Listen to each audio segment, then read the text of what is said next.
Ang pisikal na anyo ng isang tao ay hindi basihan kung siya ay mabuti o hindi. Minsan, ang akala nating may malaanghel na muka ay anghel at ang palaging masungit ay masungit. Paano kung napagkamalan mong aswang ang isang tao dahil sa anyo niya? Tapos nalaman mo na siya pa pala ang makapagliligtas sa iyo sa kapahamakan. Makakatingin ka pa ba ng diretsyo sa kanyang mga mata? Pinagpalang araw Kabanong at sa lahat ng mga kabangers at mga kayanggaw. Ang aking ibabahaging kwento sa inyo ay hindi kasing ganda ng kwento ng iba. Ngunit masasabi ko na maaari nating kapulutan ng aral lalo na sa usaping panghuhusga. Ako nga pala si Rodolfo. Kabanong, mga kabangers at mga kayanggaw. Ito ang aking kwento.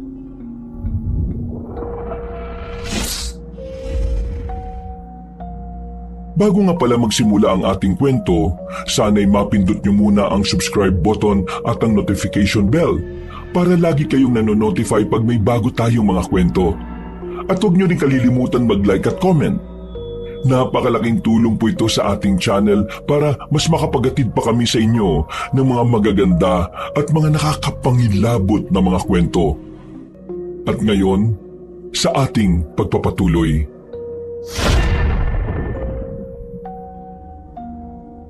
Isda! Isda kayo riyan! Sariwa pa oh! Mas sariwa pa sa asawa niyong di naliligo! Uy, anong... Ikaw talaga? Maugulat ka na lang pag may nanampas sa'yo dyan eh. Loko talaga to. Ayusin mo nga yung pagtitinda. Baka bugbog-abutin natin sa ginagawa mo eh. Uy bakit? Maayos naman ang pagtitinda ko ah. Palibasa, wala kayong alam sa strategy. Ano? O mo, kahit strategy, hindi mo alam. Yung ano ba, yung ano, yung... O ano? Sige, explain mo. Kaya mo yan. Yung sa pagtitinda ba? Teka, nasa dulo na ng dila ko eh. Yung technique ba? Strategy. Mga strategy. Yun, naadali nyo. Strategy ka pa dyan. Natigil na kami sa pag-uusap Kabanong nang may tumawag kay Felmar, si Digna. Matagal na si Dignang may gusto sa kaibigan namin, ngunit si Felmar ay ayaw niya sa dalaga. Mataba kasi si Digna Kabanong, ngunit hindi naman issue kay Felmar ang katabaan niya. Si Digna kasi Kabanong ang tipo ng dalaga na walang pag-aalaga sa sarili. Tol, ang admirer mong balyena oh. Manahimik ka nga dyan. Nang makalapit si Digna ay agad naman niyang binati si Felmar at kinumusta. Sumagot naman si Felmar nang maayos lang siya na agad namang ikinatawa ng dalaga. Nagulat pa kami sa pagtawa niya Kabanong dahil akala mo kinikiliti ng 10 dyablo. Napapailing kami habang si Felmar ay napapangiwi. Digna, bili ka na. Mas sariwa pa to sa'yo oh.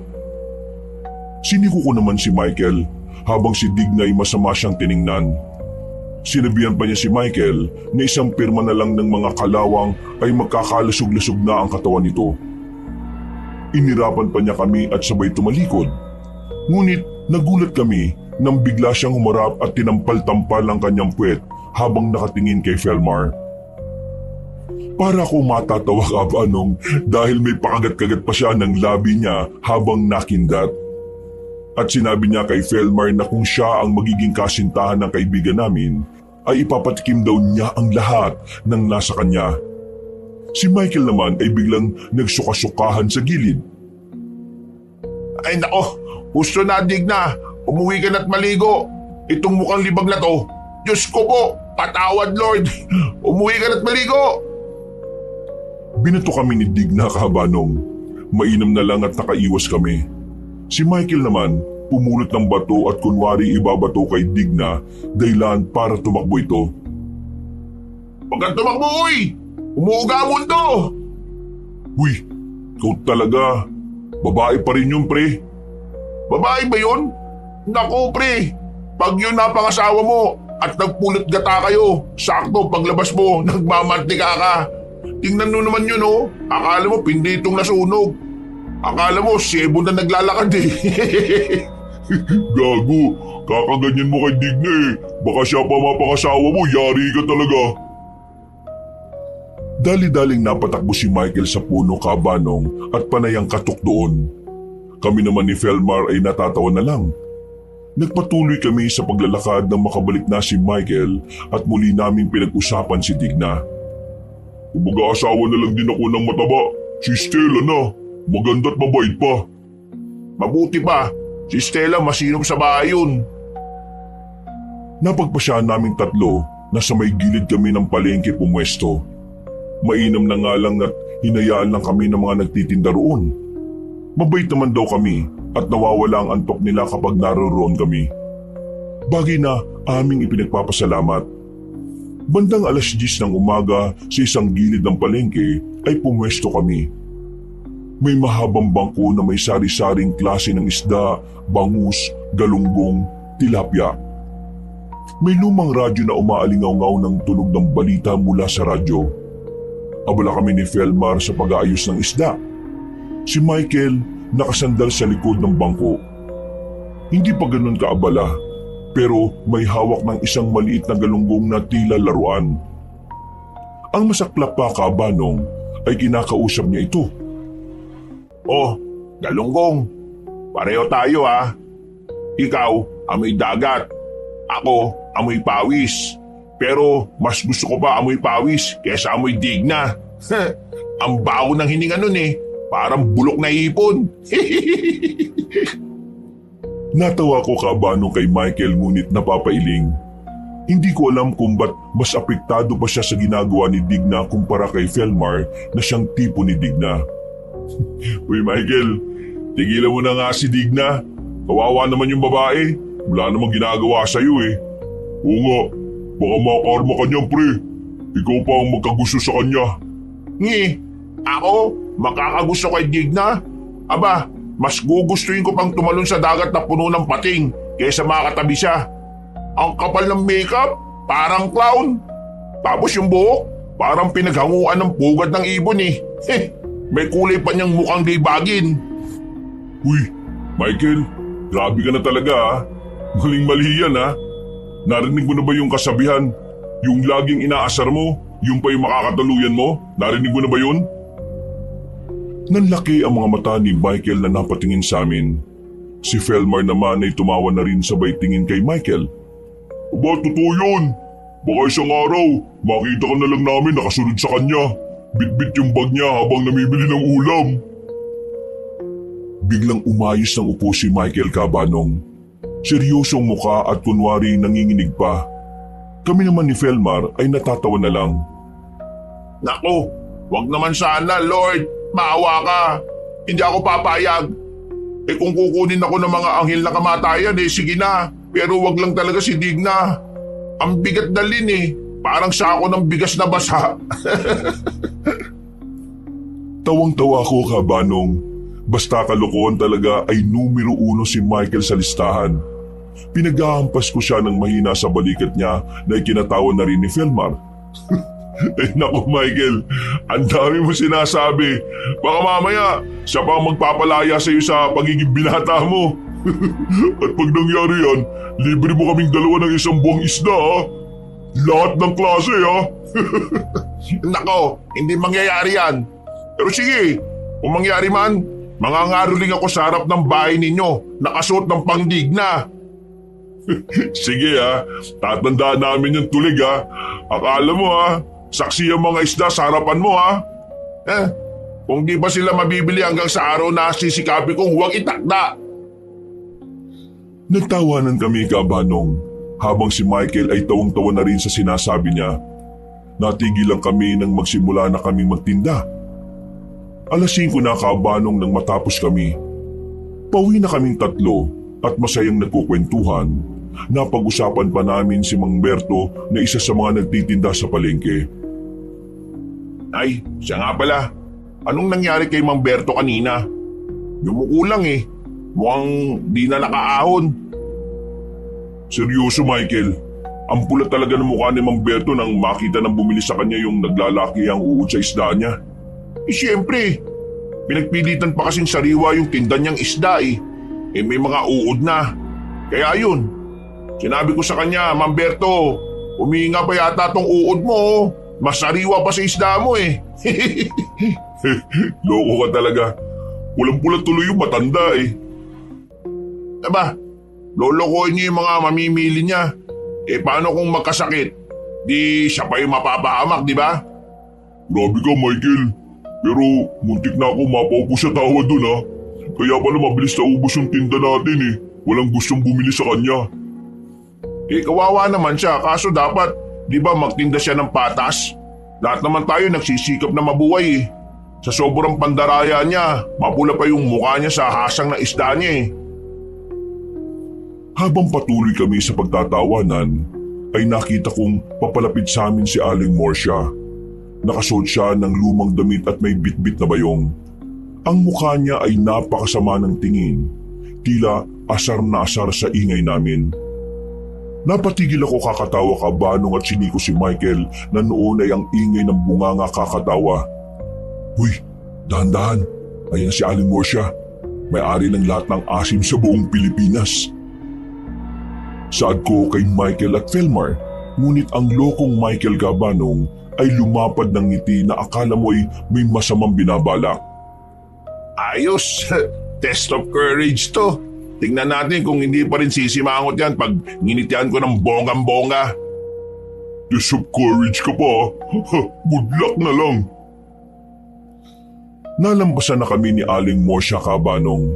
Masama ang tingin nito sa aming tatlo na parabang may utang kami sa kanya na hindi nabayaran. Magandang hapon po, Aling Morsia. Ang ganda po ng panahon ngayon ah. Oo nga po, Aling Morsia. Sana po maayos ang araw ninyo. Natigilan kami kabanong nang biglang tumigil ang matanda. Nagiinit ang mukha niyang nakatingin sa amin dahil pulang-pula ito. Nagulat na lang kami kabanong nang bigla na lang siyang sumigaw ng walang dahilan. Anong maganda? Ang ingay niyo, parang mga baliw na nakawala. Wala na ba kayong ibang alam gawin kundi tumawa at mag-ingay? Matatanda na kayo, kumilos naman kayo ng tama. Pasensya na po, Aling Morsia. Napatawa lang po kami sa... Tumahimik ka! Ikaw ang pinakamaingay eh. Puro ka kalokohan. At ikaw... Pagturo niya kay Felmar na kinagulat naman ng huli, napatingin pa sa amin si Felmar habang tinuturo rin niya ang kanyang sarili. Ako po? Kayong dalawa nitong mukhang paa ng sigbin. Sige, tumawa pa kayo. Tingnan ko lang kung hindi kayo mamatay sa kakatawa. Magsilayas kayo dyan. Nakahara kayo sa daan. Nagpatuloy si Aling Morsia sa paglalakad. Marahas ang bawat takbang at patuloy na bumubulong ng masasamang salita. Ako naman kabanong ay napapailing na lang habang pinagmamasdan siya papalayo. Kita mo na, binati na nga ng maayos, nagalit pa. Ano ba problema ng babaeng yan? Napakamot naman sa ulo niya si Michael Cabanong na parabang naubusan siya ng salita. Hindi nga tumalabang sinabi niyang test of courage daw niya. Grabe, sa lahat ng masungit, siya ang pinakamatindi. Para siyang hindi marunong umiti. O ngayon, tumalab ba yung ngiti mong bonggang-bongga? Nasabon ka pa. At nadamay pa nga ako eh. Hinatid na lang namin ng tingin ang papalayong si Aling Morsia. Napapailing pa ako nang maglakad kaming muli. Napatingin kami kay Felmar nang bigla na lamang siyang sumeryoso habang tumitingin sa paligid. Kaya nga may balita eh. Ha? Anong balita? Lumapit siya sa amin kabanong na parabang bumubulong na. Ako naman, napapatitig rin sa paligid kung saan napapatingin din siya na tila ba ayaw niyang may makarinig sa kanya. Sabi-sabi, aswang daw si Aling Morsia. Aswang? Sus, yan? Mukha lang siyang... Hindi. Narinig ko kina Aling Puring. Sabi nila, tuwing hating gabi, nag-iiba raw ang anyo niya. Kaya raw siya laging galit. Para raw hindi siya mapansin. Tsaka, napansin niyo ba? Wala siyang anino pag tirik ang araw. Malala ka pa sa akin eh. Tingnan mo nga yan kung may anino ka. O di ba wala? Kasi ang araw nakasentro sa ulo mo. Hindi nga ako nagbibiro, tol. Sa sobrang seryoso ni Felmar Cabanong ay napahawak na ako sa leeg ko at nagsimula na rin akong pamahayan ng takot. Hindi nga. Naku, kaya pala yung mga isda, bulok lang ang binibili niya. Di kaya inuulam niya yon? Teka muna. Pero hindi naman talaga yan totoo eh. Gawa-gawa lang yan. Tiningnan niya ang direksyon ni Aling Morsha Cabanong, sabay himas ng kanyang braso. Pero yung tingin niya kanina, nakakatakot eh. Kaya nga Michael, mag-ingat ka sa pagbibiro mo. Baka mamaya ikaw ang mapagdiskitahan pag dumilim. Ay nako, tayo na nga. Bilisan na natin. Baka mamaya balikan pa tayo nun. Nagmamadali kaming umalis sa kanto. Palihim na sumusulyap sa likod. Habang ang bawat ingay ay nagpapatalon sa aming mga puso. Habang ang araw Cabanong ay unti-unti nang lumulubog. Kinabukasan ay maaga kami ni Felmar. Nagkakape na kaming dalawa ngunit wala pa si Michael. Nagtataka naman kami ni Felmar dahil ito ang unang beses na tinanghali si Michael. Kadalasan kasi siya ang nauunang magising. Nakaupo kami sa mga upuang kahoy. May hawak na tasang yero ng mainit na kape. Sa isang lumang transistor radio, umaalingaw-ngaw ang tunog ng OPM mula sa 80s. Humigop ako ng kape habang dinadama ko ang musikang tamang-tama lang sa umaga na mapakinggan. Ang sarap ng kape ni Tia, Felmar. Tamang-tama sa lamig ng umaga. Oo, pero ang tahimik yata, Rodolfo. Parang may kulang eh. Napatingin ako sa orasang pambisig ko. Mag-aalas 7 na Cabanong wala pa rin si Michael. Aba, alas 7 na. Napakataas na ng araw, wala pa rin yung baliw na Michael na yun. Hindi pa nagpaparamdam. Baka puyat. Kakakwentuhan siguro nung kung sinong babae kagabi. Alam mo naman yun, minsan gumagala sa gabi. Di naman kaya tatambay riyan kay Ella sa tindahan? Tsak na nalit yun. Balikan mo yung sinabi ni Aling Morsha kahapon. Huwag daw kayong mag-ingay. Baka natakot yung sa asong na si Aling Morsha kaya hindi pa lumalabas ng bahay. Naku si Michael, hindi takot yun sa aswang. Takot yun sa bunganga ni Tia Rosa. Tama ka. Pero teka, naalala mo ba yung high school tayo? Nung pumunta tayo sa fiesta sa kabilang bayan at nagpustahan tayo kung sino ang mas maraming makakasayaw na dalaga? Napahawak naman sa baba niya si Felmar na tila ba may inaalala. Marami kasi kaming mga kalukuhan noon Cabanong, lalo na mahilig kami noon sa mga sayawan. Oo, naalala ko. At dahil lang sa pustahan, sumayaw ka pati ng lola ng may-ari ng bahay. Uy, hindi ko alam na lola na pala yun, no? Akala ko lang yun yung matrona na mayaman sa bayan. Pero ang dulas pa rin ng sayaw niya eh.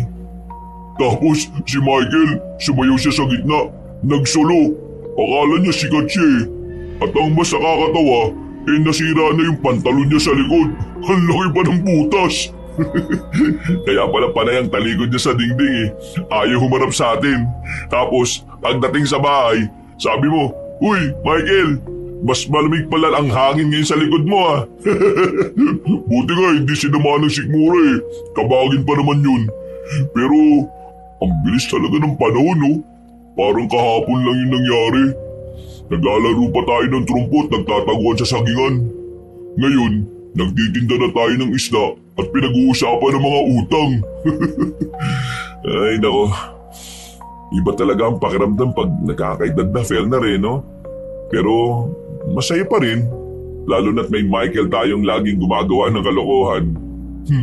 Sana lang, hindi siya masyadong maging makulit ngayon dahil may edad na tayo eh. Paano siya magkakanobya eh, puro kalokohan. Hayaan mo na. Babawi yun. Baka, ha? Hindi ko natuloy ang sasabihin ko, Kabanong, nang biglang may marinig kami ng malakas na sigaw mula sa malayo. Boses ni Michael. Rodolfo! Pelman! Tulungan niyo ako! Nahuli ako ng nanay ni Digna! Nagkatinginan kami ni Felmar. Sabay ngiti ng may pagkagulat, habang si Michael naman ay nagtatakang nakatingin sa amin. Ayan na, sabi ni wala pa man may istorya na kaagad. Tingnan mo nga sabi ko na hindi siya matatakot kay Aling Morsi, pero sa nanay ni Digna, dun siya takot. Hingal na hingal naman si Michael na halos maririnig mo ang hangin galing sa dibdib niya dahil may tunog na itong kadabugan niya. Mukhang galing siya sa mabilis na takbo, kaya ganun na lang ang hingal na nararamdaman niya. Oh, ano ba kasing ginawa mo? Bakit nahuli ka? Ito kasi si Digna Nahuli ako ng nanay niya na nakatingin sa anak niyang mukhang pinagli sa dugong. Nagsasayaw kasi, tapos ako nakatingin sa kanya. Nakakangilo kasing tingnan Akala mo, uod sa guyabano Tapos, bigla ba namang sabihin ng nanay niya na kahit daw magubad ako sa harap ni Digna hindi raw ako papatulan? Manyakis daw ako. Nagalit nang sabihin kong sino naman ang magmamanyak sa anak niyang kakulay ng tubol. Ayun, nagalit. Hinabol ako. O tapos? Nahuli niya akong binangga ko si Digna. Kaya nagpagulong-gulong dun sa may pampang. Nagmukha tuloy siyang kalabaw na naglalalangoy sa putik. Ay naku, ikaw talaga. Ba't mo ba kasi pinatulan? Yari ka talaga. Kaya pala, wala ka pa pagising namin. Nag-early bird ka palang mang-away kay Digna. Nako, tara na nga, maglako na tayo. Napailing na lamang kami ni Felmar, Kabanong, at nagpasya na kaming umalis at balak naming maglako sa kabilang barangay. Linggo kasi noon, kaya tsak na marami ang bibili. Tanghali na, Kabanong, na makarating na kami sa kabilang barangay. Mainit ang sikat ng araw. Naglalakad kaming tatlo sa isang kalye ng barangay na yon. Bitbit namin ni Felmar ang malalaking banyera ng isda sa aming ulo. Habang si Michael naman ay may maliit na kariton na may mga isda at ginagamit niya ang boses niya sa pagsigaw ng mga paninda namin. Sariwang isda! Mga ating, bili na kayo! Galunggong, bangus, tilapia! Huling-huli ito sa karagatan ng Pacific Ocean kung saan ang lagusan papunta sa Atlantis. Pinaghirapan namin kunin ito sa Bermuda Triangle. Maibigay lang namin ang sariwang isda para sa inyo mga suki. Mabango pa to kay Digna. Mga suki, sariwang isda. Uy, Michael, tigilan mo na nga yan si Digna. Malalagot tayo sa tatay niyan pag narinig tayo dito Yaw mo na. Yan lang ang diskarte niya para may mamili. Mga kuya, mga ate, isda na pang sardinas, pang prito, pang sinigang. Ang sarap gawing paksiw. Papaksiw na siguradong maasim tulad ng mukha ni Aling Morsia. Ha! Bili na! Bilis! Bili na! Napapailing na lang kami, Kabanong, habang naglalako. Nakita ko ang isang magandang dalaga na nakatayo sa labas ng isang malaking bahay. Napakahinhin ng kilos. Nakangiti at nakasuot ng simpleng damit. Nakilala na noon na si Inday Hana. Uy, Michael, tingnan mo yun Kinalabit ko si Michael, Kabanong, na panayang sigaw ng isda na may kasamang panlalait kay Digna. Ang mokong di na talaga nadala sa kasalanan niya. Isda, bilhin na kayo! Sariwa, malaman, at ano ba yun? Tingnan mo nga muna yun Napatingin sina Michael at Felmar sa itinuro kong dalaga. Agad silang natahimik. Nakangiti naman ang dalaga na papalapit sa amin. Aba, sino yan? Diyos ko, parang news sa ganda. Ang hinhin, parang gusto ko na lang magbenta ng bulaklak. Natatawa ko sa mga nakatulala kong kasama. Basta babae talaga, naglalaway ang mga walang ya. Magandang tanghali po. Meron po ba kayong sariwang tulingan? Opo ma'am, meron po. Napakasariwa po. Galing pa po yan sa karagatan kaninang madaling araw. Nagulat naman ako kay Michael Cabanong nang bigla na lang itong nag-ayos ng kanyang buhok, habang si Felmar ay nakangiti pa rin nakatingin sa dalaga. Ate, kukuha ka po. Kahit anong isda, meron kami. Sige po, pili na. Salamat. Napakaganda ng boses mo. Namula naman ang pisngin ni Michael Cabanong na ikinailing ko naman. May pangiti-ngiti pa si Michael habang inaayos ang buhok niya. Ako po? Salamat ate. Ganyan po talaga pag malakas ang radyo antena. Ilan po yung kailangan nyo, Inday?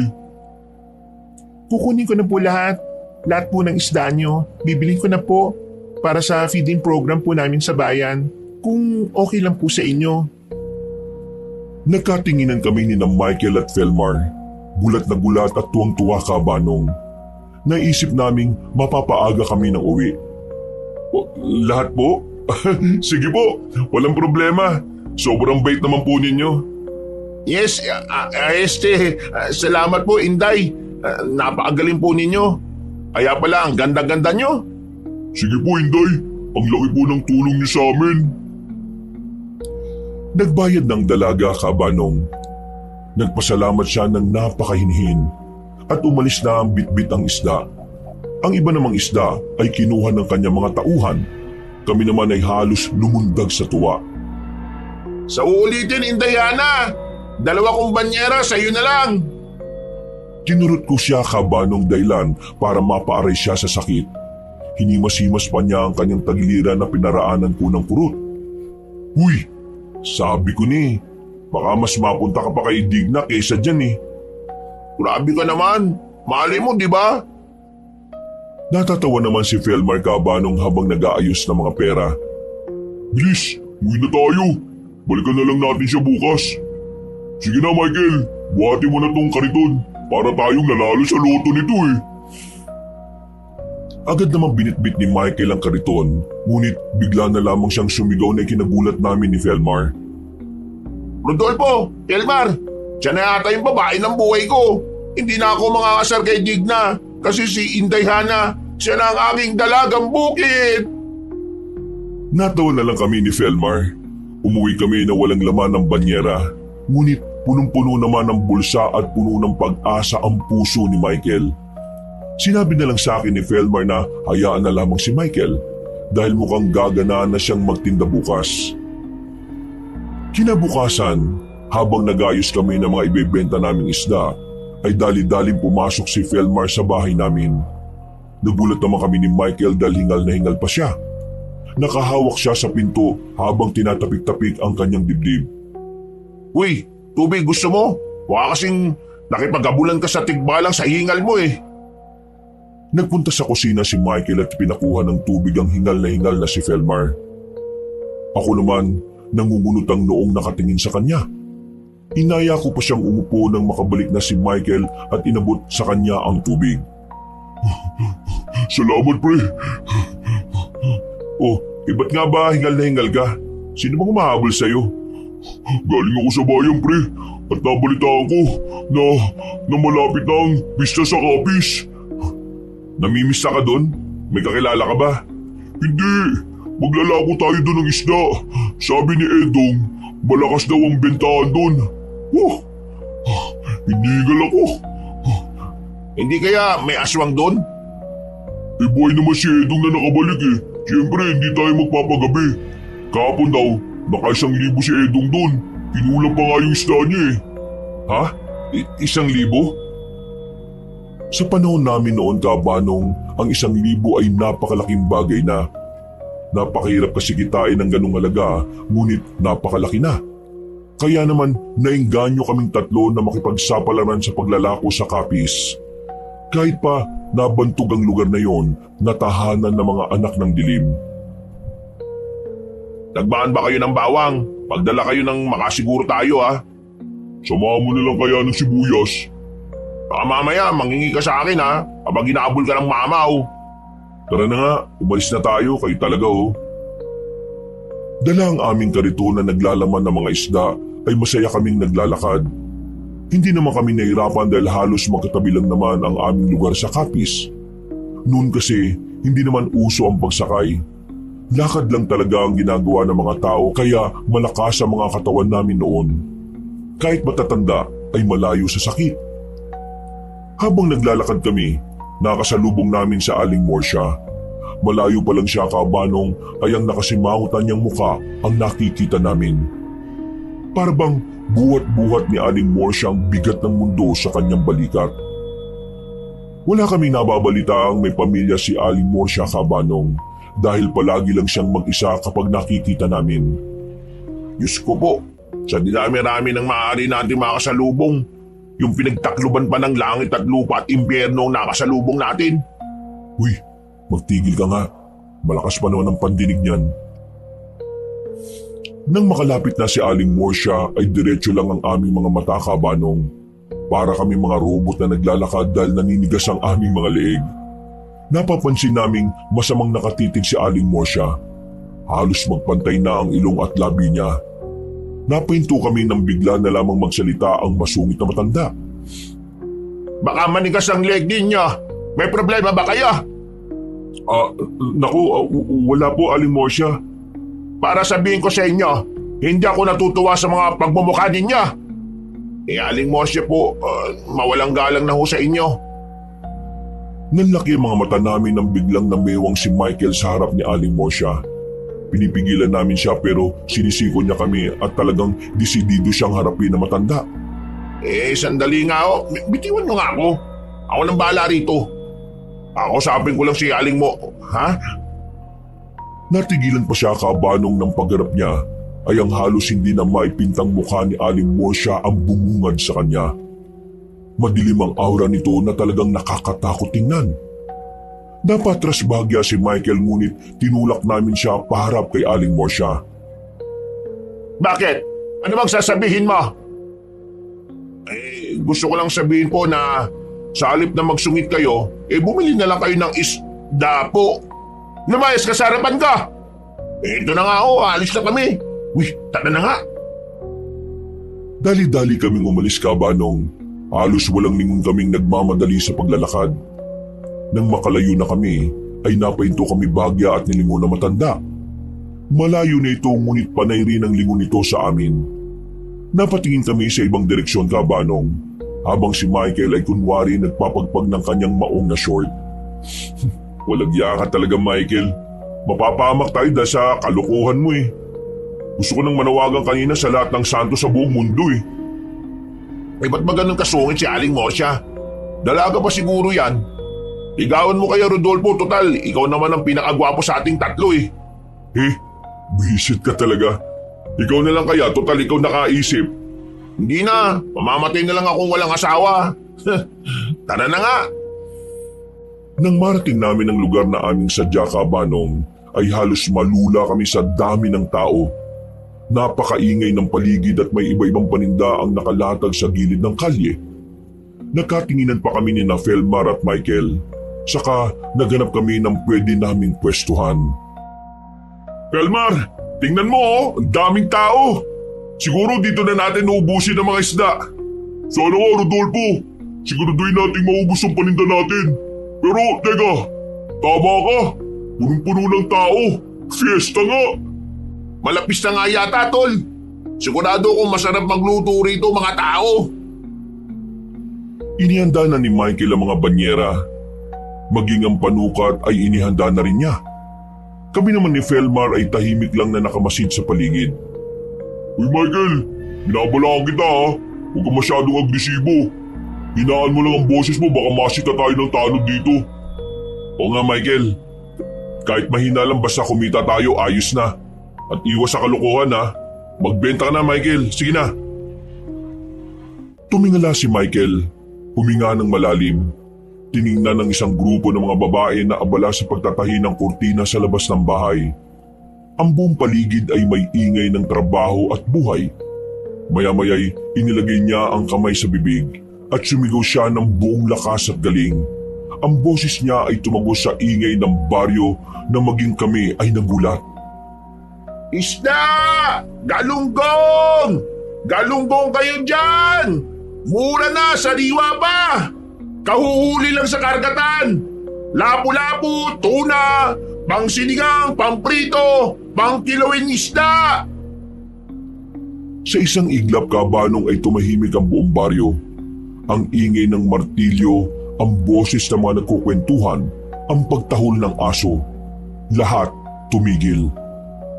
Ang lahat ng tao, bata man o matanda, lalaki man o babae, ay tumingin sa iisang direksyon. Sa direksyon naming tatlo. Ang mga mata nila ay nakatutok sa aming tatlo na naglalako ng isda sa gitna ng kanilang abalang baryo. "No, Michael, sabi ko huwag ka masyado maingay eh. Rodolfo, anong nangyari?" Napalunok ako, Kabanong. Dahilan na tila ba tumigil ang mundo ng mga taga-Kapis at lahat sila ay nakatingin sa amin. Kami naman ay halos hindi kumikilos na nakatingin sa kanila. Hindi ko alam, Felmar. Hindi sila kumikibo eh. Si Michael, na nakasanayan na ang ingay, Kabanong, ay hindi napansin ang biglang pagbabago ng paligid. Nakangiti pa rin siya at handang magbenta. At ang masama pa, Kabanong, ay inulit pa niya ang pagsigaw. Halina kayo! Sariwang isda! Tuna! Lapu-lapu! Nakatitig pa rin ang lahat ng tao sa amin, Kabanong. Para bang nakakita ang mga ito ng mga estranghero mula sa ibang mundo. Ang katahimikan, Kabanong, sa paligid ay nakabibingi na binabasag lang ng malakas na sigaw ni Michael. Nangibabaw ang katahimikan sa paligid, Kabanong. Lahat ng tao ay nakatitig sa aming tatlo. Ang titig nila ay matindi, walang emosyon at bahagyang nakakakilabot.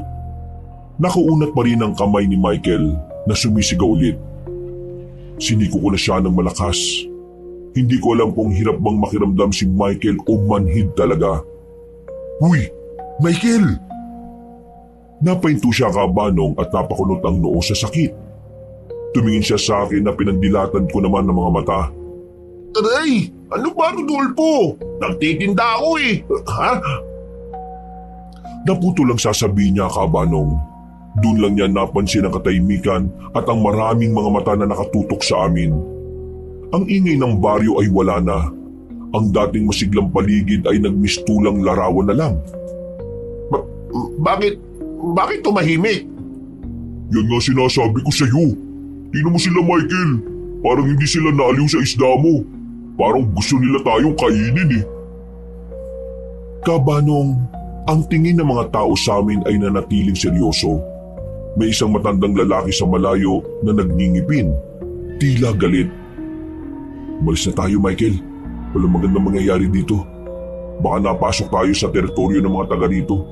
Sabay-sabay silang tumigil eh. Hindi normal yan."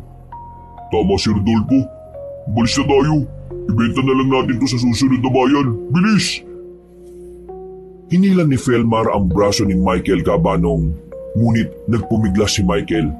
Teka lang. Sandali lang. Ano ba kayo? Tiningnan ni Michael ang mga taong nakatitig. Sa halip na matakot, tila naganap siya ng dahilan para sa kakaibang sitwasyon. Siguro, Rodolfo, nanibago lang sila sa sigaw ko. Kasi, alam mo naman, mas malakas ako sumigaw kaysa sa ice cream vendor. Hindi kami tumawa sa biro niya sa pagkakataong yon, Kabanong. Hindi rin gumagalaw ang mga tao na sa hinuha ko ay hindi ito ang panahon para sa kalokohan. "Michael, seryoso ko. Tingnan mo mga mukha nila oh." Nagkibit balikat lang si Michael, Kabanong, na tila ba manhid sa maaaring panganib na magaganap. Ay nako, okay lang yan. Sige, titingnan natin kung mananatili silang tahimik. Kailangan natin kumita eh, mga tol. Doon na nga nagsabi, Felmar, na malakas ang kitaan dito. Kaya nga tayo naririto, di ba? At sabi mo, ligtas naman si Edong na nakabalik. Hindi nakaimik si Felmar, Kabanong. Siya naman talaga ang dahilan kung ba't kami napunta dito.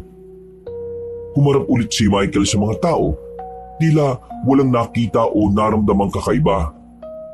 Nagpakita siya ng pinakamalapad ng ngiti at muling sumigaw. Masigla pa rin ngunit mas mataas ang tono. Masuki! Isda! Isda po dyan! Ang sarap ng tuna! Pang sashimi! Ano bang iniintay nyo? Bili na! Nakatayo lang kami ni Felmar sa likuran niya. Nanlalamig at handa ng tumakbo. Ang mga tao ay nanatiling nakatitig. Walang patid ang sigaw ni Michael Cabanong nang matigilan siya dahil sa pagtayo ng isang matanda at napahawak ng itak. Napatras kami bahagya at inayos sa mga isda. Hindi lang ko si Michael na noon ay tahimik na. Michael, tama na. Umalis na tayo bago pa tayo saktan ng mga ito. Bilisan mo, Michael! Buhati mo na to! Naganda na kami, Cabanong, at tanda na sana kaming umalis nang may tumawag sa likod namin na pamilyar sa amin ng boses. Rodolfo, Felmar, Michael! Napalingon kaming tatlo, Cabanong, na makilala namin ng boses. Ang mga mukha namin na kaninang puno ng takot at tensyon ay biglang lumiwanag at napalitan ng tuwa. Inday, Hana? Agad naming ibinaba ang mga dala namin at nakangiti kaming humarap sa kanya. Ikaw nga, anong ginagawa mo rito? Lumapit sa amin si Inday Hana, Cabanong. Nakasuot siya ng simpleng damit, nakangiti at may dalang basket na puno ng gulay. Dito ako nakatira. Umuwi muna ako dito sa amin. May bahay rin kasi kami dito eh. Ano nangyayari? Akala ko ba nagtitinda kayo ng isda? Bakit parang may multo kayo nakita? Inday, tumingin ka. Hindi sila nagsasalita oh. Nakatitig lang sila sa amin. Natatakot kami. Napatingin naman si Inday Hana sa paligid, Cabanong. Bagya pa siyang natawa nang mapatingin siyang muli sa amin. Ay, mga baliw. Huwag kayong matakot sa mga yan. Ganyan talaga mga tao rito. Pagkuway, hinarap ni Inday Hana ang lahat ng tao sa baryo. Ang tinig niya ay malumanay ngunit may otoridad. Mga kababayan, kilala ko mga ito. Mga kaibigan ko sila mula sa kabilang baryo. Sila ang magdadala ng sariwang lapu-lapu at tuna sa atin. Sa kanila ko binili yung mga isdang dinala ko rito para sa feeding. Pagkatapos sabihin niyo ni Inday Hana, nagbago ang mga mukha ng mga tao. Ang titig na nakakakilabot ay biglang nawala at napalitan ito ng malawak at masisiglang ngiti. May mga nagtawanan pa at nagbulungan. Maya-maya pa'y may lumapit na isang matandang babae na sa wari ko yung mga nasa 50 pataas. Nakangiti siya kay Inday Hana at sinabi na kakilala pala daw kami ni Inday. Akala raw niya ay mga mangkukulam kami na galing sa kabilang baryo. Ang lakas daw kasi sumigaw ni Michael. Tumawa naman ang isang matandang lalaki, Cabanong, na sa hinuha ko'y nasa 85 na. Aniya, mainam na lang daw at dumating si Inday. Natahimik daw sila dahil sa ingay ni Michael na parang sirang plaka. Bahagyang natawa si Michael habang inaaplos ang kanyang dibdib. Akala ko, galit kayo sa amin eh. Hindi, Michael. Nagulat lang sila. Alam mo naman dito sa Capiz, masanay kami sa tahimik.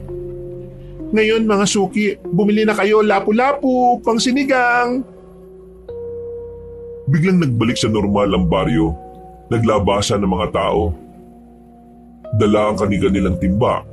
Ang mga banyera namin na isda ay napalibutan ng mga mamimili. Nagmamadali na silang bumili at naging abala ulit ang lahat. Himala, isang Inday lang pala kailangan natin. Ay naku, salamat sa Diyos talaga at dumaan siya. O sige na Michael, magbenta ka na.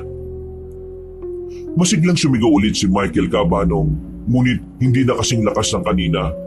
Naging abala kami dahil sa dami ng mga bumibili. Halos hindi kami magkamayaw sa dami ng mga namimili. At hindi nga nagtagal ay naubos agad ang aming mga paninda. Nasa simpleng bahay na kami ni na Inday Hana. Mas simple ang bahay nila kumpara sa isang bahay nila sa aming baryo. Nakaupo kami sa loob ng bahay, sa mahabang mesa. Punong-puno ng lutuing kapisnon ang mesa. Inubarang manok, pansit molo at napakaraming kanin. Dahil tanghali na ay naparami ang kain naming tatlo. At talagang busog na busog kami. Si Michael naman halos hindi na makatayo sa kabusugan. Ay, Inday Hana, salamat talaga ah. Ang tagal na naming hindi nakakain ng ganito kasarap na lutuin eh. Wala na talagang tatalo sa luto ng mga taga-Capiz. Oo nga, Ana. Hindi pa kami nagtatanghalian ng ganito kasustansya mula nung naging abala kami sa pagtitinda. At dahil na rin sa hirap ng buhay. Pwera kay Rodolfo ha, mayaman kasi yan eh. Salamat sa pilit. Napangiti naman si Inday Hana. Habang naglalagay ng inubaran sa plato ni Michael, ang walang yaka Banong damang-dama niya ang ginagawa ni Inday. Huwag kayo mahiya, ganyan kami rito. At saka, kayo pa ba? Mga kaibigan ko kayo. Kumain pa kayo, Michael, para lumaki pa ang boses mo. Kaya nga Inday napakasarap po. Pero pasensya na po talaga Baka nakakaabala na kami. Dapat po yata umalis na kami kaagad. Ay naku, wala yon. Sige lang, kumain lang kayo ng kumain. Matapos kumain ka, Banong, ay nagpahinga muna kami saglit. Kaunting kwentuhan at tawanan. Maya-maya'y nagpaalam na kami kay Inday Hana dahil baka gabi na kami sa daan. Kailangan na naming umalis, Inday Hana. Alam mo na, para makakarga ulit kami bukas ng mga isda. Salamat ulit sa tanghalian ha. Sige, mag-iingat kayo sa pag-uwi. Di na ba kayo maghahapunan? Ay naku, Inday, huwag na. Sa susunod na lang kung may pagkakataon. O sige Inday, tuloy na kami ha. Aalis na sana kami Banong nang tawagin kaming muli ni Inday Hana. Halos sabay pa kaming tatlo na lingunin siya. Ano yun Inday? Oo nga pala, bukas na ang bisperas ng pista dito sa aming baryo. Sabi ko sa inyo, marami kaming handaan eh. Ganun ba? Oo, kaya gusto ko sanang imbitahan kayo. Kung makakabalik kayo dito bukas ng umaga, napakalaki ng kikitain nyo, sigurado ako. Talaga Inday? Baka maubos naman ang paninda namin dito. Aba oo, alam mo ba, nag-usap-usap na mga kapitbahay. Isda ang kulang sa handaan. Kailangan nila ng maraming lapu-lapu, Michael. At saka, gusto ko nang ipakilala sa iyo ang ama ko. Nagtinginan sina Michael at Felmar. May ngiti sa mga labi nila Banong. Samantalang ako ay tahimik lang na nakatingin sa kanilang dalawa. Ano sa tingin mo, Felmar? Hindi masama, di ba? Kung fiesta, sigurado, may benta talaga. Mukhang magandang oportunidad. At saka Inday, hindi kami makakatanggi sa imbitasyon mo. Yan. O sige na, bumalik na kayo bukas ng umaga ha. Pangako, hahanapan ko kayo ng magandang pwesto. Huwag niyo akong bibiguin ha. O sige na Inday, Hana. Hindi namin kayang tanggihan ang imbitasyon ng isang kaibigan eh. At saka, kakain ulit kami ng inubarang manok ha. Nagtawanan kami Banong. Ang pag-aalala kanina ay napalitan ng pananabik sa negosyo at sa fiesta. At sa iisiping malaki na naman ang aming kikitain. O sige, mag-ingat kayo sa pag-uwi Makita-kita tayo ulit bukas. Nagpaalam kaming tatlo at naglakad pabalik sa aming baryo. Puno ng pag-asa ang aming mga muka habang naglalakad papalayo sa kapis. Ngunit Banong, habang pauwi kami, ay parang may nakasunod sa amin. Panay ang tawanan namin ngunit nakikiramdam kami. Inabutan kami ng takip silim sa daan at masaya kaming nag-uusap. Naglalakad kami sa isang malawak at liblib na probinsya na daan. Wala nang masyadong bahay at ang maliwanag na buwan lang ang nagbibigay liwanag. Punong-puno ng kwento kaming tatlo tungkol sa tagumpay namin sa pagbenta at kay Inday Hana. Hindi ko talaga inakala. Sa tagal nating nagtitinda, ngayon lang ako nakaranas na maubos lahat ng isda. Ay nako, salamat talaga kay Inday Hana. Magaling ang babaeng yun. Tsaka malaki rin ang benta natin bukas. At ang ganda niya. At mukhang may hindi makakatulog ngayong gabi na isang lalaki riyan. Napatawa naman kaming napatingin kay Michael Banong. Habang siya ay napangiti na abot hanggang batok niya. Tama kayo. Mukhang hindi nga ako makakatulog. At baka hindi na talaga ako makatulog. Habang nagkukwentuhan kami, biglang napansin ko ang isang bagay na parang lumilipad. Kinabahan ako Banong na naging dahilan para mapahinto ako at mapahinto rin sila Felmar at Michael. Teka muna, nararamdaman ko may nakasunod sa atin eh. Sino? Wala naman Baka guni-guni mo lang yun. Hindi, matagal nang sumusunod sa atin yan. Parang naglalakad lang. Biglang napatigil si Felmar at Michael sa pagtawa. Tiningnan nila ang dilim sa likuran. Walang ibang naglalakad maliban sa amin, ngunit may kakaibang pakiramdam. Bumigat ang hangin. Guni-guni mo lang siguro, Rodolfo. Masyado kang praning sa mga aswang eh. At tulad ng sinabi ni Michael Cabanong, ay biglang naputol ang pag-uusap namin nang marinig namin ang isang napakalinaw at nakakakilabot na tunog mula sa itaas. Isang malakas na tunog ng tiktik. Malapit, malalim at napakatapang. Nagkatinginan kaming tatlo. Putlang-putla ang mga mukha namin. Kilalang kilala namin ang tunog na yun. Ang tunog ng tiktik. Ang kakaiba at nambuhalang bersyon ng aswang na sumisipsip ng laman loob. Tik-tik! Malapit! Uminto ka, Rodolfo! O yun! At malapit lang! Mukhang kailangan na natin tumakbo! Baka hindi na tayo aabot sa bahay pag nalapa na tayo niyan. Halos wala na kaming maisip sa mga oras na yon, Cabanong. Sa sobrang takot, tumakbo kaming tatlo. Napansin namin habang tumatakbo kami, ay siya namang palakas ng palakas ang tunog ng tiktik. Takbo! Nagmamadali kaming tumakbo, Cabanong. Bit-bit ang mga mahahalagang bagay. Magkasama kami ni Felmar na humila ng kariton. Napuno ng mga lalagyan ng isda namin. Ngunit sa bigat at hirap tumakbo ay iniwan namin ito. Si Michael, kahit napakadelikado na ng sitwasyon, ay bit-bit ang mga banyera ng isda na ayaw pa ring bitiwan. Mga banyera, ayaw kong iwan. Mahal to. Michael, bitiwan mo na yan! Mas mahalaga ang buhay natin! Pero ayaw pa rin bitiwan ni Michael ang mga banyera. Nagpatuloy kaming tumakbo sa dilim. Ang tunog ng tiktik ay patuloy na gumagapang sa itaas. Palapit ng palapit. Mas matindi at mas mabilis na ang kanyang tunog na parabang mananakmal na. Naramdaman na namin ang presensya nito sa itaas ng mga puno. Indayana, salamat sa'yo. Pero sana hindi kami maging tinda ng tiktik bukas. Takbo! Gusto kong matawa, Cabanong, sa sinabi ni Michael. Ngunit mas pinili kong tumakbo na lang muna. Nasa ganun kaming tagpo, Cabanong, nang biglang huminto si Michael. Napahinto na rin kami at tinawag siya. Ay, teka, ba't ba ako natakbo? May sikreto riyan para lubayan tayo ng lintik na tiktik na yan. Nakatingin na naman kami, Cabanong, at halos magyakapan na lang kami ni Felmar habang nakatingin kami kay Michael. Hoy! Tiktik na babae ka! Manda ka sa akin! Sisilaman ko yang sa'yo! Itong bawang oh! Ipapakain ko talaga sa'yo to! O di naman kaya gagawin kitang asawa! Halika, mahal! Lumapit ka! Lapit ka kay Papa! Nakatinginan kami ni Felmar, Cabanong, habang si Michael ay nakalabas ang dila habang nagiling-giling at kumakaldag. Narinig naman namin ang tiktik na tumunog ng malakas at pagkatapos ay napakalapit na ng tunog niya at biglang nawala. Napatingin kami sa paligid ng bumugad sa amin ng nakakabiging katahimikan. Hoy! Nasaan ka na? Bumalik ka! Uy, Michael! Tara na! Binilikan namin ni Felmar ang kariton, Cabanong, at inilad si Michael na walang patid ng sigaw sa tiktik na bumalik.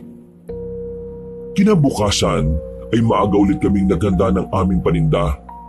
Muli kami maglalako sa kapis na parabang hindi kami nadala sa nangyari sa amin nung gabi. Sabi din kasi ni Michael na kung sa tiktik lang kami matatakot ay walang mangyayari sa amin. Nagpaalam na kami sa nanay ni Felmar. Sa kanila kasi ako nakatira, Cabanong. Taga-syudad kasi ako at piniling manahan sa probinsya para naman maranasan ko ang buhay na hindi ko nararanasan. At ang masasabi ko, Cabanong, mahirap maging mahirap. Pero masaya kami sa simpleng buhay. Umalis na kami para maglakong muli sa kapis. Tuwang-tuwa kasi kami sa malaking benta namin kahapon. Yun din ang unang beses, Cabanong, na ganun kalaki ang kita namin. Habang naglalakad kami at masayang nagkukwentuhan, ay nakasalubong namin si Digna. Naka-miniskirt ito at naka-backless pa. Lutang na lutang ang mga malalaki niyang mga hita na halos may bilbil at lalo pa siyang umitim sa kulay ng damit niyang neon pink. Nako! Mabaging laman lupa! Ang reyna ng mga laman lupa, nakawala. Naku po! May mukhang libag na naglalakad. At talagang naka-neon pink pa yung asawa mo, Michael ah. Ha? May lubid ka? Magbibigti na lang ako sa puno ng malunggay. Nang makalapit na sa amin si Digna Kabanong ay masaya niya akong binati. Bilang paggalang ibinati ko na rin siya. Napangiwi pa ako bahagya nang kumindat siya at sinabing ako raw ang pinakagwapo sa aming tatlo. Ha? Ganun ba? Salamat ha. At nanlaki ang mga mata ko nang sabihin niyang mukhang bagay kami. Napatingin kami kay Michael nang tumawa ito ng malakas.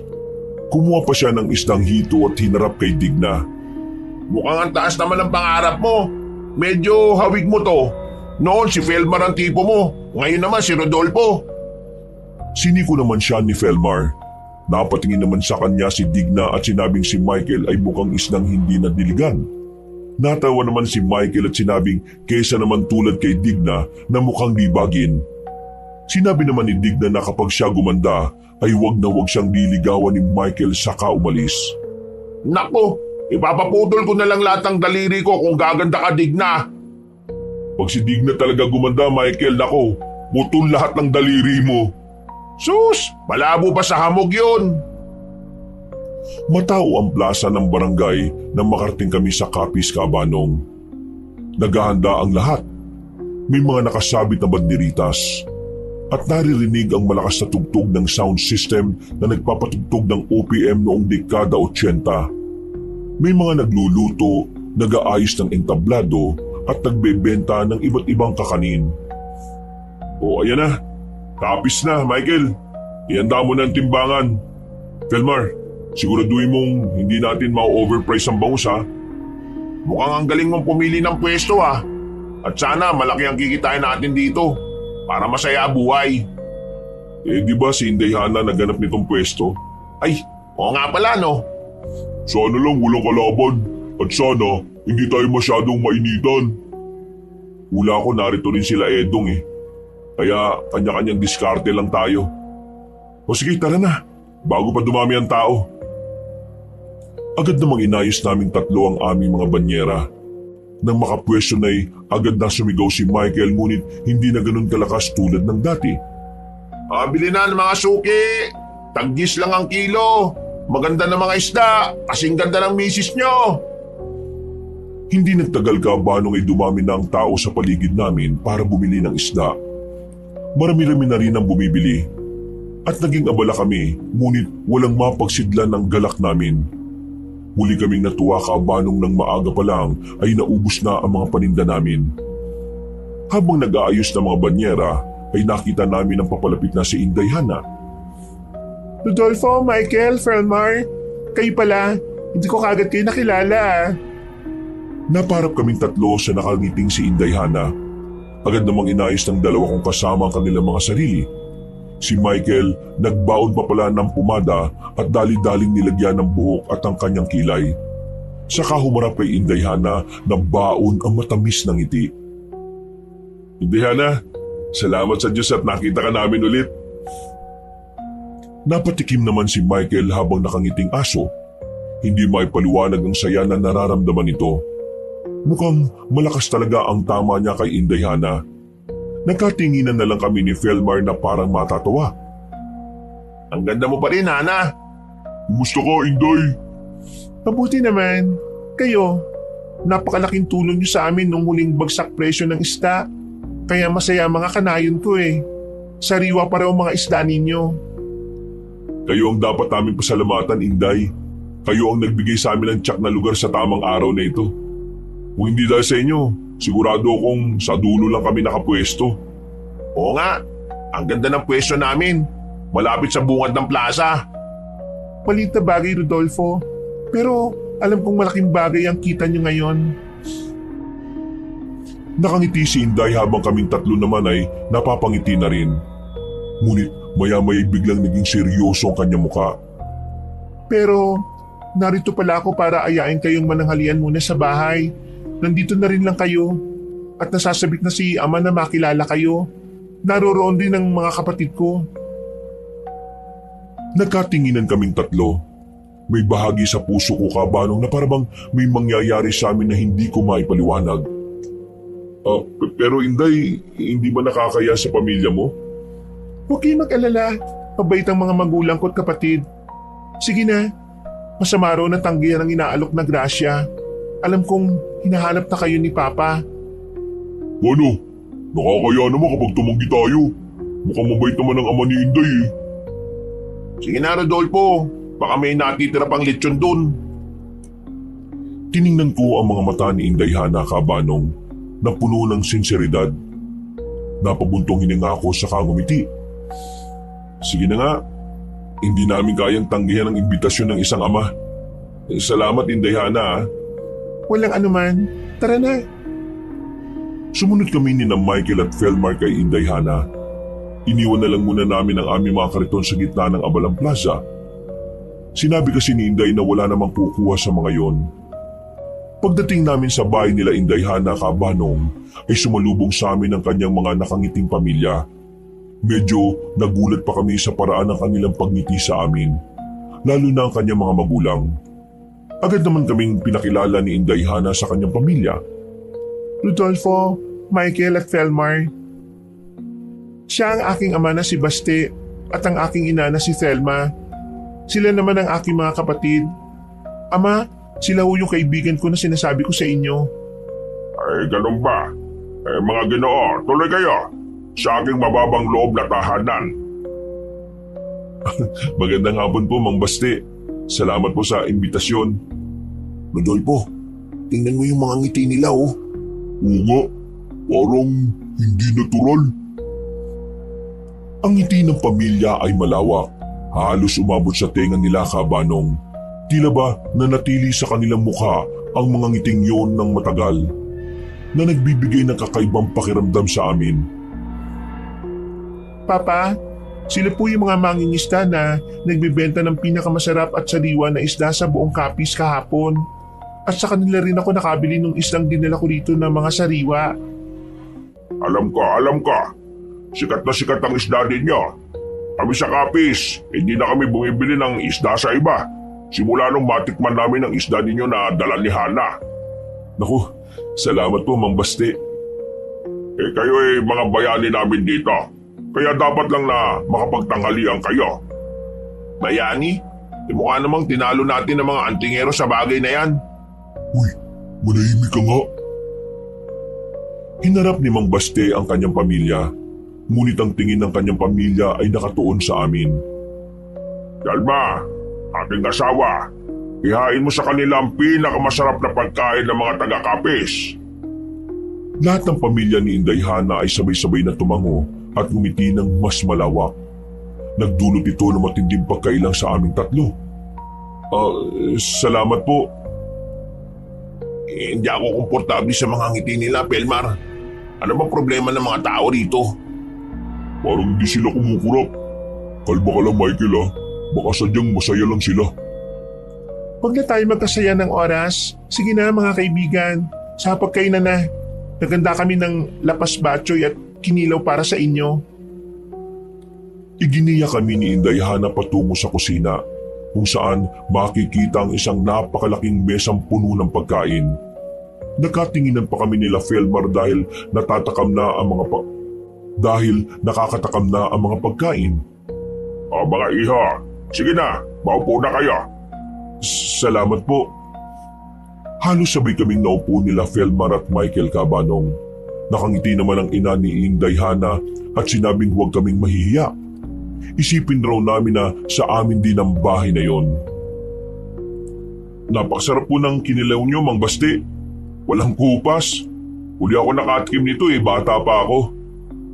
Kayo naman, minsan lang kayo rito kaya kain lang kayo ng kain. Huwag kayong mahihiya dahil bukas pa naman ang mga bisita. Napatango naman si Mang Baste sa sinabi ni Inday Hana habang kami tahimik lang at nakikiramdam. Napatingin si Inday Hana sa kanyang ama at nagpalitan sila ng makahulugang ngiti. Iniisip namin ni Papa, bakit hindi mo na kayo manatili? Bigla naman kaming napatigil na tatlo sa pagkain, Kabanong, at gulat na napatingin kay Inday Hana na matamis na nakangiti sa amin. Manatili? Oo, bisperas pa lang ngayon. Sa madaling araw ang pista. May parada kami rito. Gusto naming makita nyo kung paano magdiwang ang isang tunay na kabisnon. Parada sa madaling araw? Mukhang maganda po yun ah.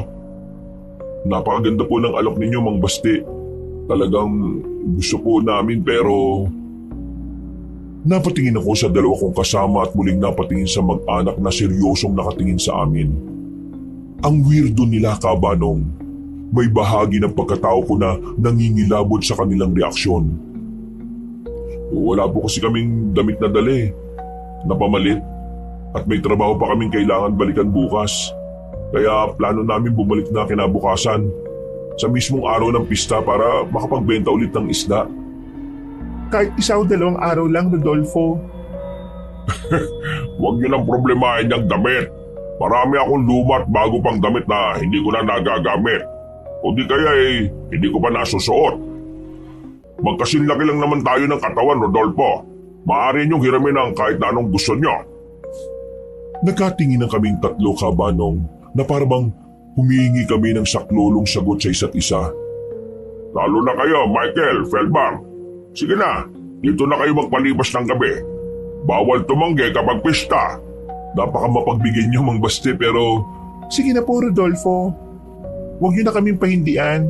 Ngayon lang kasi ako nakadala ng kaibigan dito sa amin. Puro lang kasi bisita ni Papa ang naririto eh. Tumingin ako kina Michael at Felmar. Pareho silang tango ng tango. Lalo na't interesado sila sa parada. Habang ako, Kabanong, kinain na ng kaba ang puso ko. Kung ganun po, hindi na kami tatanggi sa kabaitan nyo. Maraming salamat po sa inyo, Mang Basti at Inday Hana. Ay, mabuti naman. Maganda na kayo para magdiwang. Habang nagpapatuloy sa pagkain ng lahat, may kakaiba akong pakiramdam na may mas malalim na dahilan sa pag-anyaya nila kaysa sa pagdiriwang lang ng pista. Kinapa ko ang bawang sa aking bulsa, Kabanong. Sana'y makakatulong ito. Kinagabihan, naging masaya ang aming pag-uusap. Habang panay ang kwento namin nila Inday Hana ay may namataan akong sa di kalayuan. Isang matanda na pamilyar sa akin ang mga titig. May tingin na animoy palaging may galit sa mundo. Walang iba kundi si Aling Morsha. Nakatayo ito sa madilim na bahagi na sa wari ko'y nakaitim siyang damit na may kaputsa. Napaitad pa ako nang bigla akong sikuhin ni Michael. Kanino pa raw nila ako kinakausap. Uy, ano bang meron dyan sa dilim at titig na titig ka? Ha? Wala. Baka namalikmata lang ako. Pagsisinungaling ko, Kabanong. Kilala ko kasi si Michael. Hindi ito mapakali. Baka mamaya pag sinabi ko magsisisigaw pa siya. Muli lang akong napatingin sa di kalayuan kung saan ko nakita ang bulto ngunit wala na ito. Nang mapalingin ako kay Felmar ay isang makahulugang tingin ang nakita ko sa kanya. Inday, totoo bang maraming aswang dito sa Capiz? Walang pakundangang tanong ni Michael kay Inday Hana na bahagyang ikinagulat ng dalaga. Agad ko naman binatukan si Michael at nanghingi ng pasensya kay Inday. Uy, bakit? Di ba totoo naman yun ang sabi-sabi? Pasensya ka na, Inday Hana. Wala lang talagang maisip to si Michael. Ayos lang, Rodolfo. Oo nga pala. Magpahinga na kayo. Bago pa tayong gigising bukas. Hinitid niya kami sa aming magiging silid, Kabanong, kung saan nakahanda na mga damit na aming susuotin. Nagpasalamat ako kay Hana at nagpaalam na siyang umalis. Pinakinggan ko muna sa may pinto ang kanyang yapak. Nang masigurong wala na, ay hinarap ko si Michael na hangang-hanga sa mga damit. Huy, ibaba mo yan. Hindi natin susutin yan. Ha? Bakit naman? Mahina ba talaga, Michael, ang radar mo? Malakas ka sa kalukuhan pero mahina ka naman sa pagsagap ng panganib. Hindi ka ba nakakaramdam? Kanina nagtanong ka pa kay Inday Hana kung maraming aswang dito. Minsan kasi, Michael, bawasan mo rin yung kakulitan mo. May lugar para dyan, no? Sa tingin ba ninyong dalawa, ganun ako kamanid? Nakikita ko. Sinadya ko yung tanong para makita ko ang reaksyon ni Inday. Nakakaramdam ako eh. Hindi ko lang pinapalata. Natahimik kami ni Felmar Cabanong. Naisip kong masyado kami naging mapanghusga sa kanya. Napabuntong hininga ako at humingi ng pasensya. Ganon din si Felmar. At mabait talaga siguro si Michael kasi muli siyang sumigla at sinabing hindi kami dapat nag-aaway. Eh anong gagawin natin? Magkunwari tayong tulog. Sige na, may gana kayo. Ang kwarto'y madilim at may kalakihan. Nakaiga at nagkukunwari na kaming tulog. Inilapag na namin ang mga damit ng maayos sa lamesa na nasa silid na yon. At nagkunwari na lang kaming na bukas na namin isusuot sakaling magtanong sila. Makakatabi kami sa isang banig na inilatag sa katre, ngunit masyadong aligaga si Michael. Hinaan niyong hininga niyo, mukhang tahimik na. Hindi ako makatulog eh. Kakaibang amoy sa kwartong ito. Shh! Hiya mo na. Hindi ka matutulog. Magkunwari ka lang natulog. Ilang minuto rin kaming tahimik, Cabanong. Pareho kaming tatlo na nakikiramdam. Si Felmar ay nakatalukbong ng kumot, ako na nakadaba at si Michael na nakatagilid at nakatalikod sa amin. Mula sa labas ng kwarto, sa kabilang dingding, maririnig ng may hinang boses ng dalawang tao. Tila malapit lang sila. Sinasadya nilang bumulong, ngunit sapat na para marinig sa loob. Pa, sigurado ka bang magkakasya sila sa 3 araw? Kailangan na natin ng bago. Huwag ka mag-alala, anak. Sapat na ang kanilang laman para sa pista. At isa pa, nariyan pa naman yung laman ng isang tindero ng isda, hindi ba? Pero sinong uunahin natin? Nagkatinginan kami, Cabanong. Kahit madilim, alam namin na may takot sa aming mga mata. Nanlamig ang aming dugo at ang katanungan na tumatakbo sa isip ko ay sino ang isang tindero na nabiktima na nila. Anong laman? Tahimik. Ang mas matabil na dila ang unahin. Mas madaling makuha ang panlasa ng mga bisita. Isa pa, napakaingay ng taong yon. Maraming tanong. Ang boses ni Inday Hana ay nagbago na, Cabanong. Hindi na itong malumanay na boses kanina, kundi isang matapang, malalim at tila hindi taong tinig. Ang ibig mo sabihin, si Michael. Nang marinig ni Michael ang pangalan niya, ay kinilibutan siya, Cabanong. Maging kami kinilibutan din. Oo, siya ang unahin nating lutuin. Siya ang pinakabata at pinakamasarap. Kung ganon, simulan na natin ang paghahanda. Hindi na tayo makakapaghintay hanggang sa umaga. Napatingin ako kay Michael. Ang mukha niya, Cabanong, ay puno ng takot at pag-intindi sa sitwasyon. Samantalang si Felmar ay tila nahimatay sa kinahihigaan. Hindi makahinga. Ang tunog ng kanilang pag-uusap ay lumayo. Tila umalis na sila. Lulutuin? Ako? Ako ang lulutuin nila? Shh! Tumihim kayo. Kailangan natin umalis dito ngayon. Hindi tayo manok, Michael. Si Inday Hana. Siya. Huwag na nga muna nating isipin yan. Kailangan nating makatakas. Gumawa na tayo ng paraan bago pa sila makabalik at lutuin ka. Dahan-dahan at maingat kaming naglakad. Nagsimula kaming lumapit patungo sa bintana. Sinusubukang hindi magbigay ng anumang ingay. Ang mga pinagtagpi-tagpi namin mga kumot at damit na pinahiram ni Mang Baste ang ginawa naming tali para makababa. Halos walang ingay kung tinali ang kumot sa bintana at sinubukang hilahin para malaman ko kung matibay. Ikaw nang mauna, Felmar. Pagbaba mo, siguraduhin mong walang aswang, ha? Agad na bumaba si Felmar. Nang makababa na siya, ay sumenya siya na walang kahit na anong sinyalis na may aswang. Sunod kong pinababa ang nangangatog na si Michael. Sinenyasan ko si Felmar na alalayan nito. Nang makababa na siya, ay sumunod na ako. Napatingin pa ako sa pinto ng pakiramdam ko ay may mga yapak na dumating. Dali-dali akong bumaba. Nang makababa ako'y agad kong sinenyasan ng dalawa na sa kabilang bahagi ng bahay dumaan. Doon tayo, dali! Sa likod! Kailangan nating abutin ang kalsada. Ang mga banyera natin, iiwan natin. Kalimutan mo na yung banyera, Michael. Buhay natin ang nakataya. Habang nagpapatuloy kami sa pag-ikot-ikot sa gilid ng bahay, bigla kaming natigilan sa isang sulok. Natuklasan namin ang likuran ng bahay nila ay ang kanilang nagsisilbing dambuhalang kusina. Sa gitna ng bakuran, makikitang tatlong naglalaki ang kawali na nakasalang sa apuyan. Ang mga kawaling ito ay halos kasing laki ng isang maliit na kotse. At may sapat na espasyo para lutuin ang isang buong kalabaw. Naglalagablab ang apoy sa ilalim ng mga kawali at umakyat ang makapal na singaw mula sa mainit na tubig. Diyos ko! Ilang kasambahay ni na Inday Hana, ang mga taong may matitigas ng ngiti kanina ay abalang-abala. Ang ilan ay masasayang nagdadagdag ng kahoy sa apoy, habang ang iba ay naghahanda ng mga pampalasa. Ngunit ang pinaka nakakakilabot ay ang nakita namin sa isang mahabang mesa sa tabi ng mga kawali. Doon may malaking hiwa ng karne na nakalatag. Inihahanda para ilagay sa kawali. Ang karne ay tila galing sa tao. May mga bahaging madaling kilalanin. Ano yan?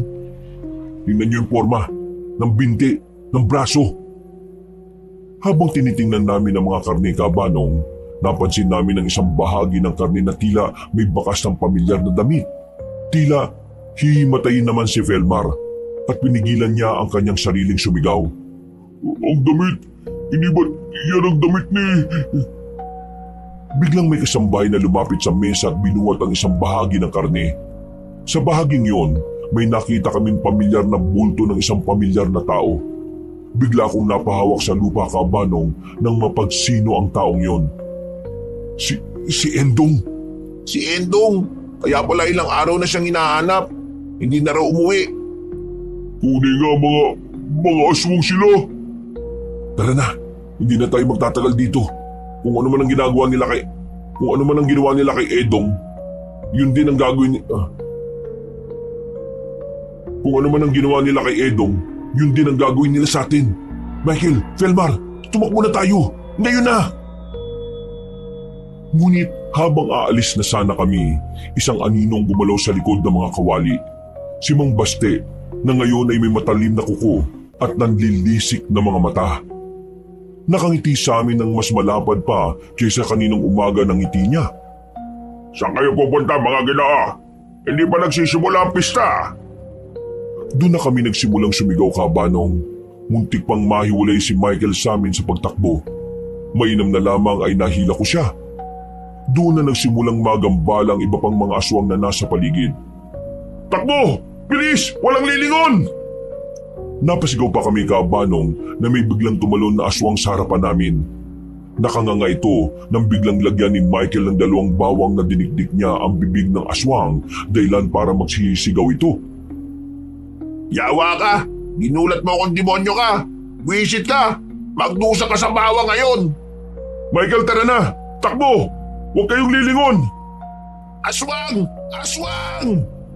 Doon tayo dumaan! Bilis! Nagsimula kaming tumakbo sa gilid ng bahay, ngunit hindi lang si Mang Baste ang nakita namin sa paligid.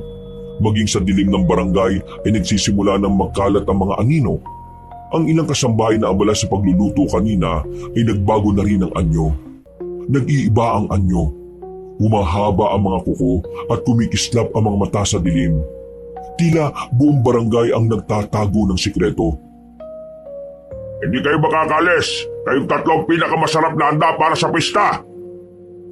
Habang tumatakas kami, ay hindi na mapigilan ni Michael ang pagsigaw.